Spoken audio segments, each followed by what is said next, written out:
Satna one मंडल के Singhpur range की Amdari beat में करंट लगाकर बाघ के शिकार की खबर से सनसनी फैल गई।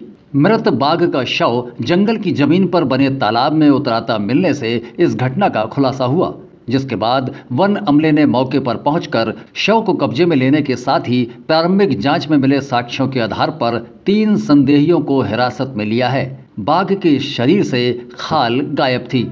CCF Rewa A K. सिंह ने बताया कि लगभग 4 माह पूर्व पन्ना टाइगर रिजर्व के अकोला बफर जोन से सतना वन मंडल की तरफ निकले टाइगर पन्ना की लोकेशन 13 अक्टूबर के बाद में नहीं मिल रही थी। आखिरी बार उसकी मौजूदगी अमदरी बीट में पाई गई थी। इसके बाद से कॉलर आईडी का संपर्क टूट गया था, तभी से उसकी खोज चल रही थी।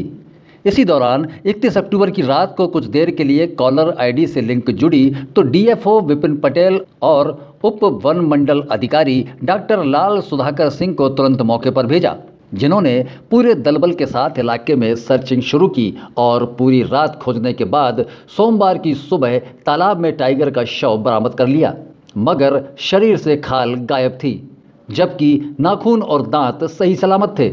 इस तालाब के बगल में ही जंगल की जमीन पर कब्जा कर कुछ लोग खेती कर रहे हैं, जहां जीआई तार के जरिए करंट फैलाया गया था। आशंका है कि इसी तार के करंट में फंसने से टाइगर की मौत हो गई।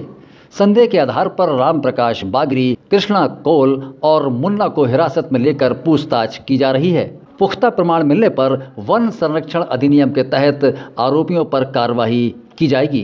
जी, जानकारों की माने तो ये पन्ना का बाघ है, जो है हीरा बाघ बताया जा रहा है। कॉलर आईडी वगैरह मिली है। कितने आरोपी सर पकड़े गए हैं?